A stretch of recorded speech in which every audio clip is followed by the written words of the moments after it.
Ir empezando. El Ayom Yom de hoy, digamos, durante el día, ¿no? Acá ya es de noche, por supuesto. Eh, Hoy martes, durante el día, fue 8 de Iyar y en la cuenta del Omer, durante el día hoy, fue 23 días. Y acá habla lo que es un Sheliach.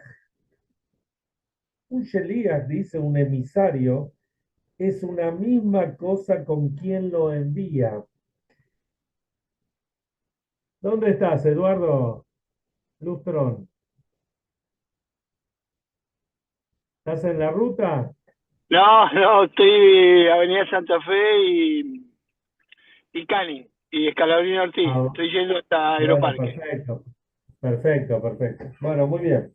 Bueno, acá explica la Yom Yom que es un emisario, que es un Sheliach.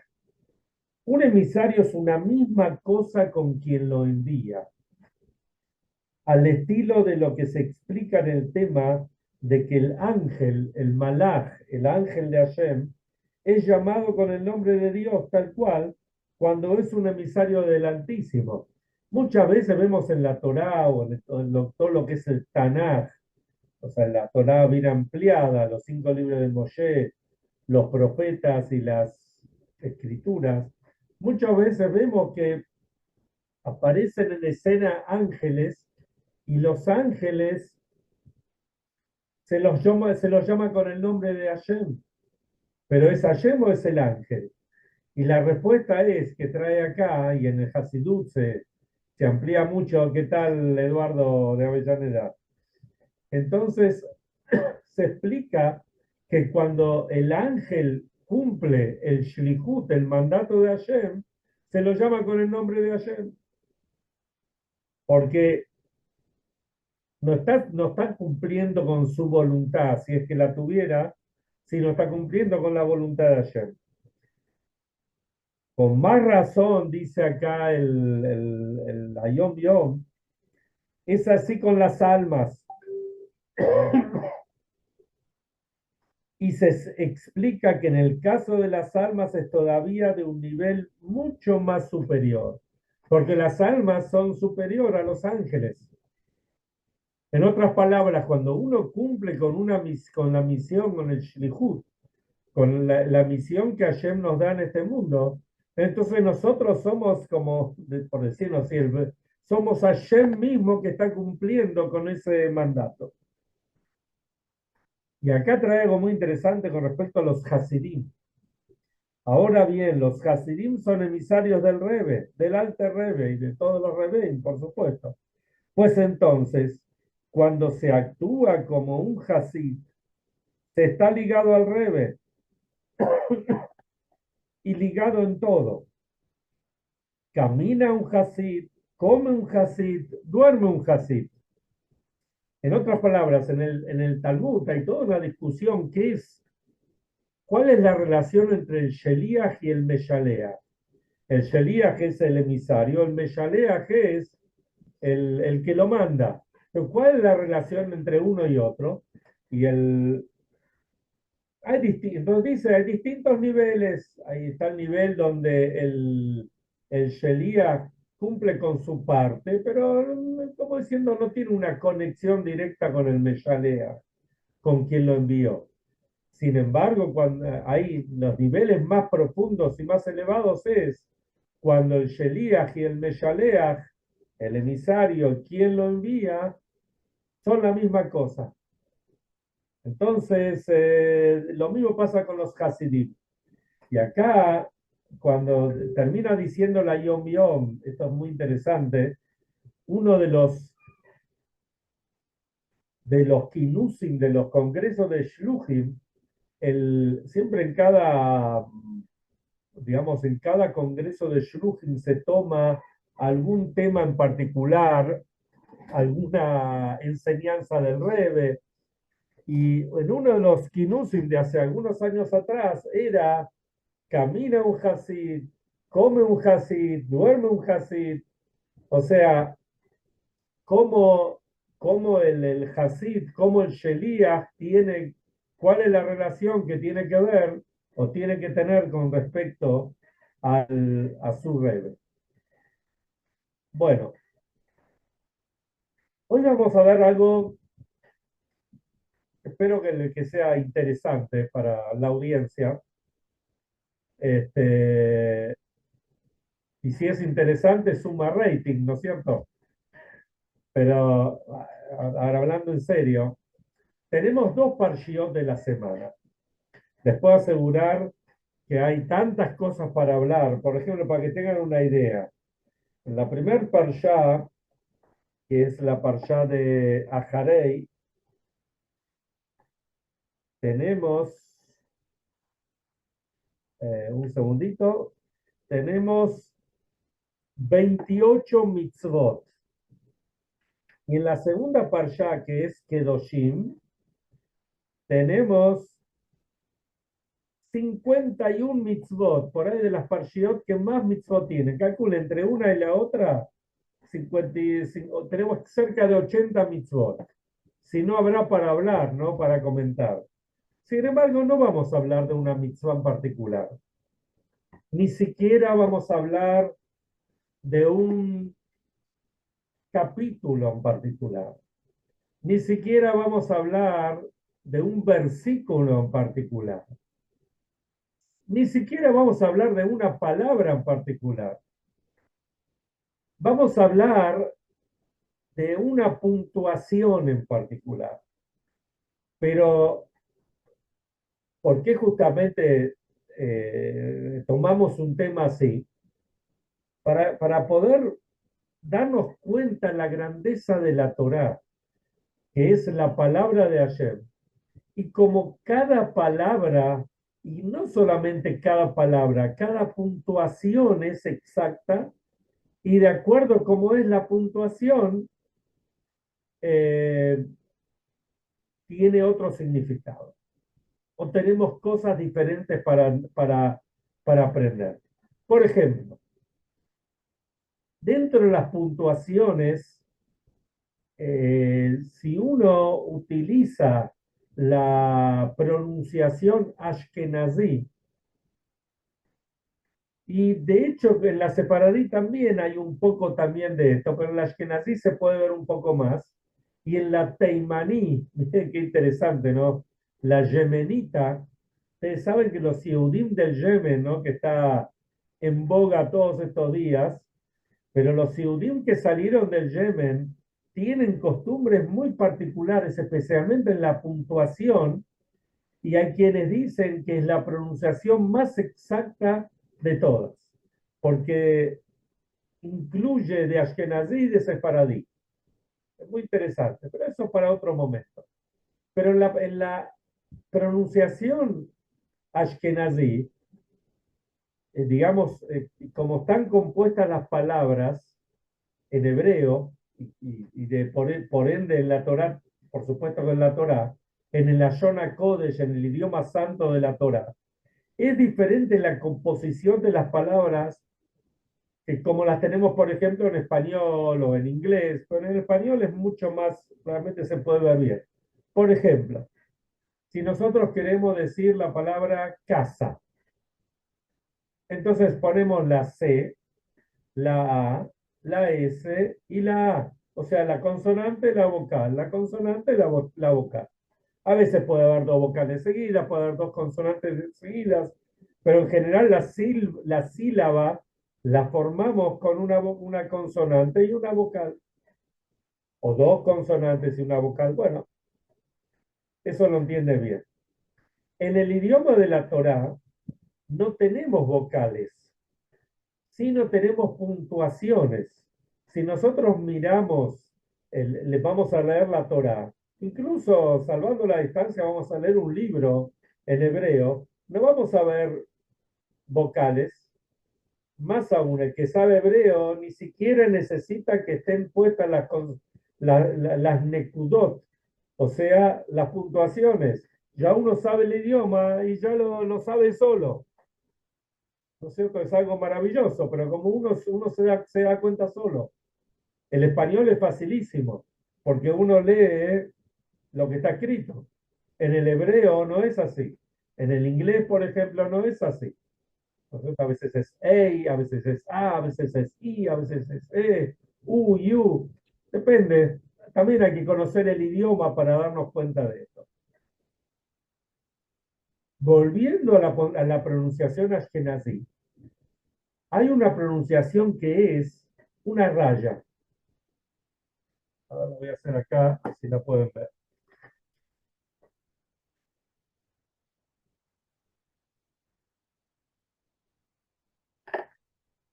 Una, no sé si la alcanzan a ver, ven esta de acá, esta es una raya. Esta se llama pataj y en ashkenazí la pronunciamos como una A. Y esta que tiene es una rayita con un puntito abajo, digamos, yo le hice la raya un poco más larga para que se vea la diferencia. Nosotros en ashkenazí la pronunciamos O. O sea, uno lo pronunciamos A y la otra la pronunciamos O.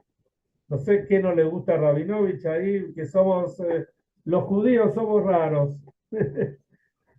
Pero es así, una se pronuncia A y otra se pronuncia O. En el hibrid moderno las dos se pronuncian A. Los sefaradín pronuncian todo A. Pero nosotros los ashkenazim pronunciamos, o aquellos que pronunciamos de acuerdo a la vara, la pronunciación ashkenazí, pronunciamos o A o pronunciamos O. ¿Cuál es la diferencia? Ahora, es interesante, porque la pronunciación es una, pero el nombre es el mismo tanto para Ashkenazim o Sefaradim.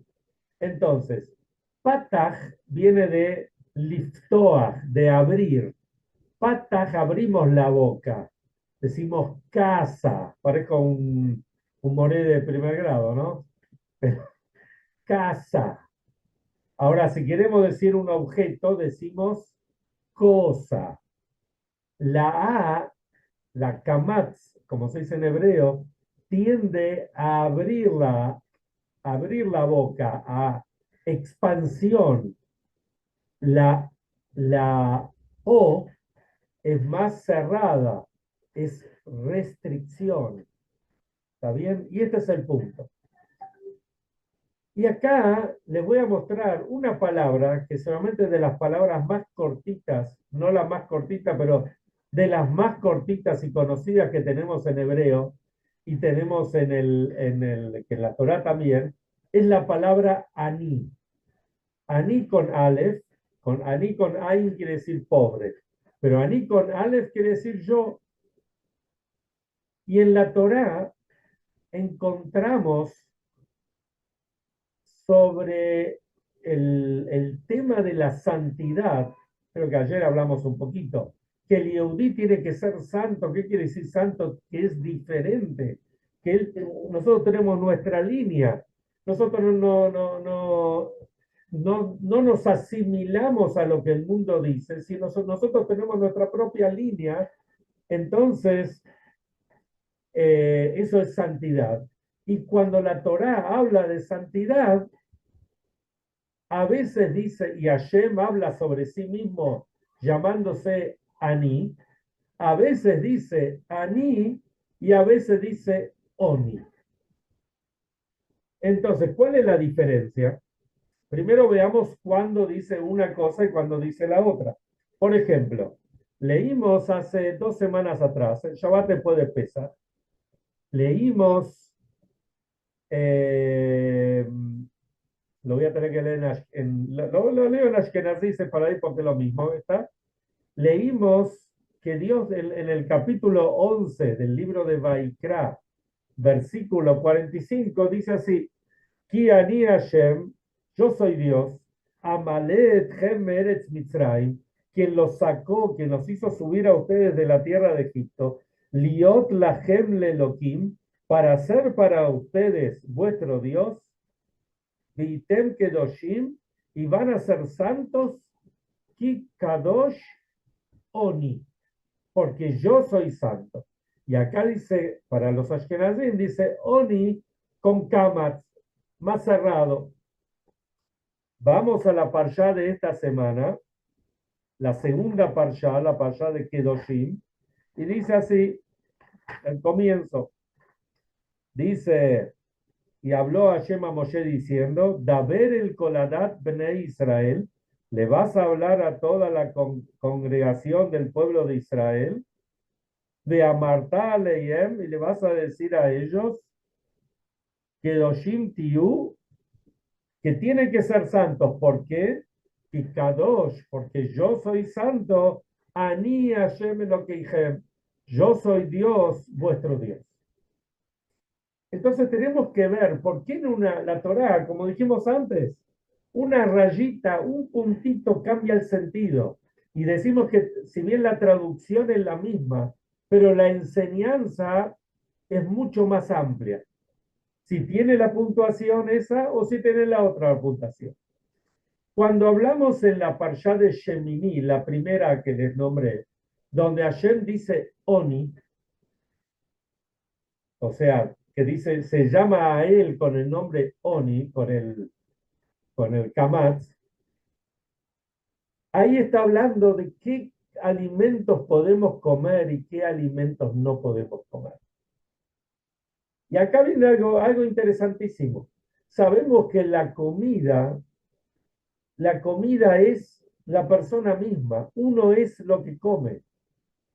Por eso tenemos que comer solamente de determinados animales y faenados de determinada forma y después hacerles el proceso de kashrut, de extraerles la sangre. Y esto es que Kadosh Oni. Acá tenemos que ver la restricción. ¿Cuál es la restricción? Que uno tiene que saber que con respecto a la comida están estas restricciones. ¿Por qué? Porque Hashem es santo. Entonces Él nos dice, Oni, tenés que saber que están las restricciones. Y acá muy fácil de entender. Si miramos la parte física como la parte material, física, material y la parte espiritual. En la parte material, la persona que come en demasía, que en general no pone restricciones, después se siente mal, me cayó mal, y hay consecuencias negativas. Ni que hablar a aquella persona que quiere empezar a hacer una dieta, lo difícil que es la dieta. Incluso aquella persona que se hace algún bypass gástrico, como muchos tratan de hacer para poder tener, digamos, una dieta más sana, como el Maimónides trae, que la dieta, la comida tiene que ser sana, uno tiene que mirar eso. Es algo muy difícil, muy restrictivo. Entonces la Torá nos enseña, esto lo que estoy diciendo ahora lo explica un sabio que que escribió el libro, acá me lo anoté para no olvidarme, el libro Meya Shilua, Gerram Meir Yosef Leiner. Entonces, y se explica, él explica que el tema de la comida uno tiene que saber detener las restricciones. Así como en la parte, si uno quiere comer saludablemente, tiene que comer lo necesario y no comer de más. No sé, ¿cuántas veces no siempre comemos porque tenemos hambre? ¿Cuántas veces tenemos ansiedad? O estamos nerviosos, o estamos muy ocupados, vamos a la heladera, vemos lo que hay, picamos algo, y después decimos, ¿para qué lo hicimos? Nos arrepentimos, pero en el momento tenemos que hacerlo acá, y ni que hablar cuando hablamos de las leyes del kashrut, que es mucho más restrictivo. Entonces, ¿cuánto más aún la persona tiene que entender lo que Hashem le dice, que Kadosh Oni, yo soy santo, dice Hashem, y por eso vos tenés que ser santo, especial, tenés que estar separado de los otros pueblos en estos aspectos. Entonces lo dice de forma restringida. En la parshá de nuestra semana, de esta semana, tanto en la primer parshá como en la segunda, la Torá habla de algo que se llama arayot. Arayot son las relaciones incestuosas o las relaciones prohibidas. Cuando hablamos de prohibir, y acá dice Hashem, no tenemos que hacerlo, que ani Hashem Eloheihem, porque yo soy vuestro Dios, quien soy sano. Y acá dice en forma abierta. ¿Qué quiere decir esto?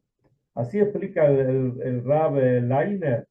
Explica que en realidad, ¿qué quiere decir ser abierto? Abierto para poder difundir.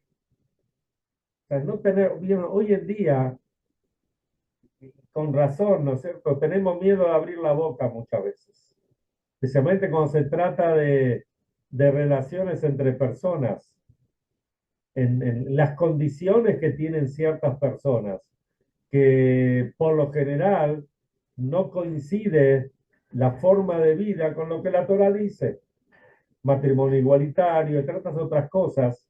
Entonces a veces uno se calla la boca y dice, vos mejor no hablo porque si hablo todavía me van a poner una denuncia.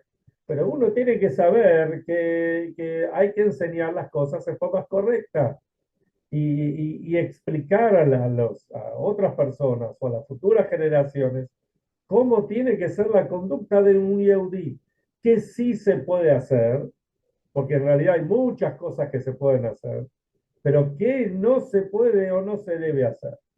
Y acá viene algo muy interesante.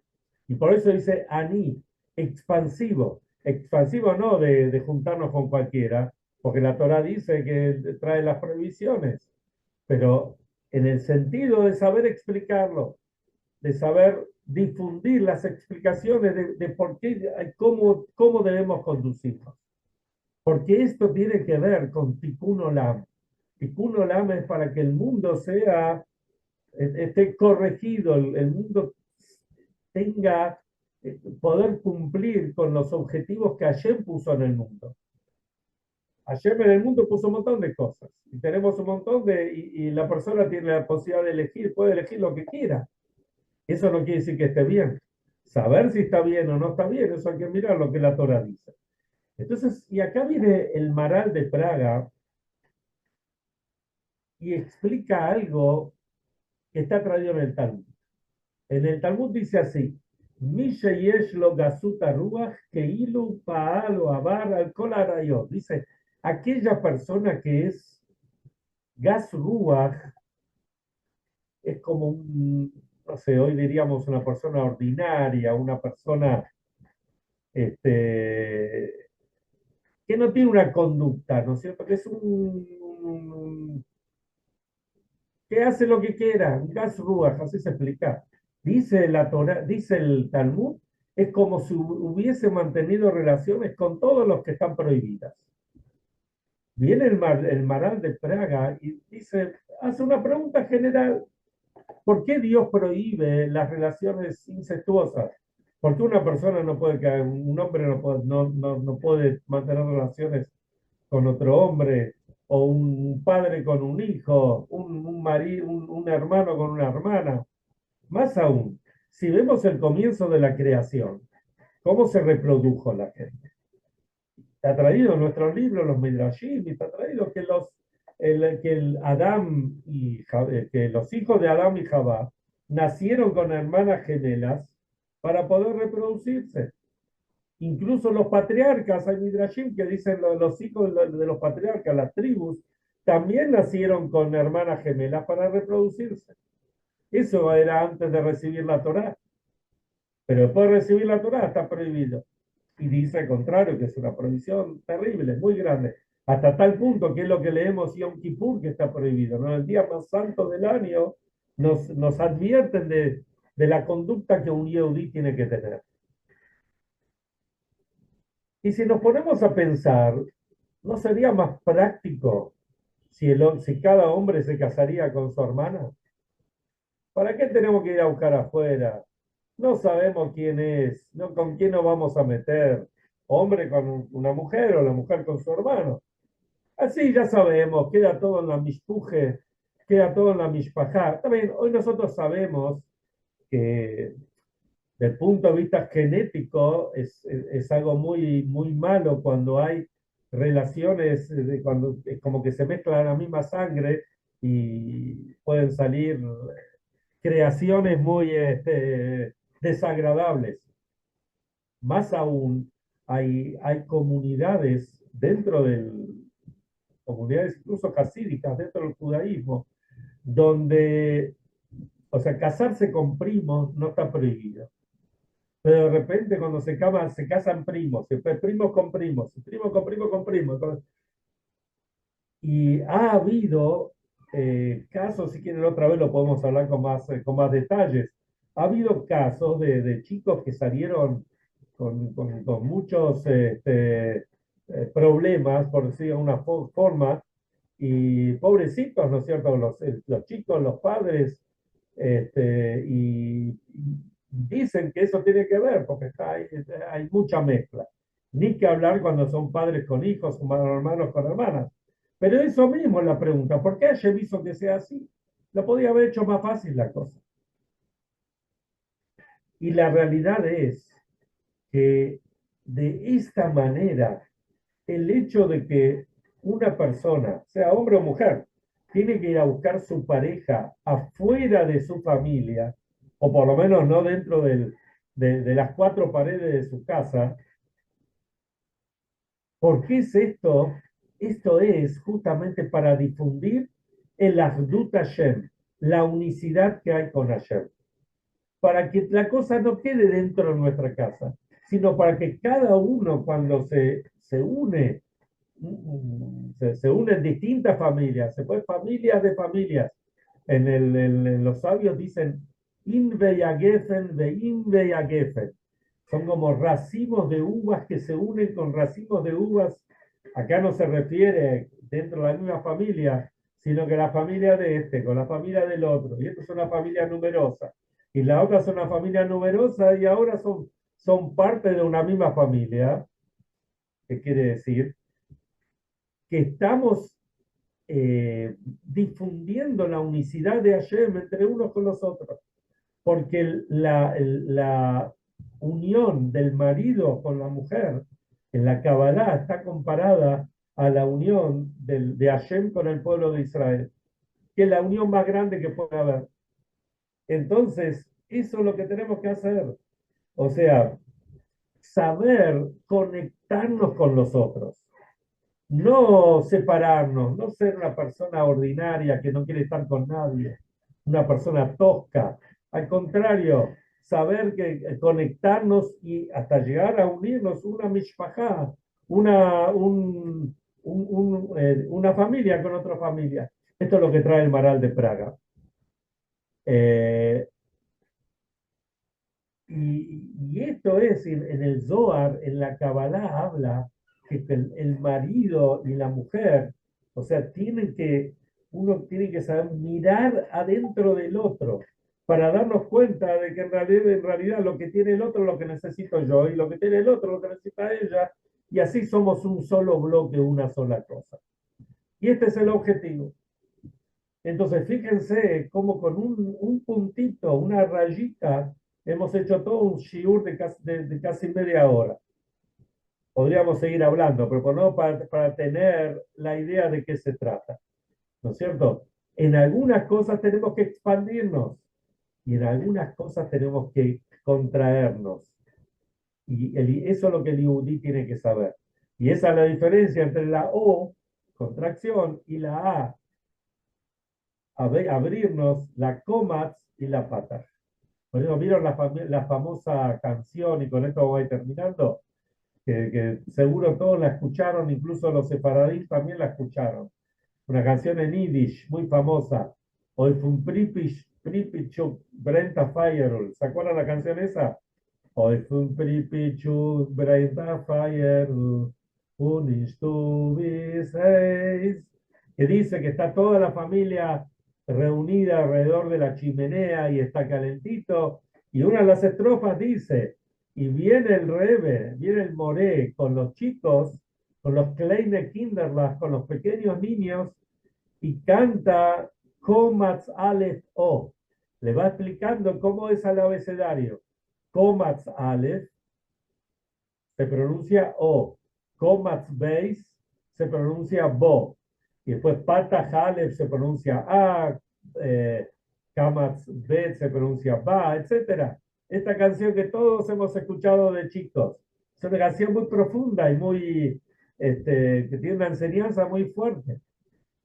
Esto es lo que trae el calor a la familia.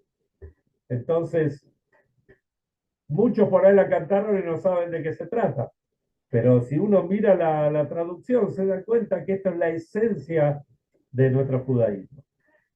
Besat Hashem, mañana seguimos, nos juntamos de vuelta.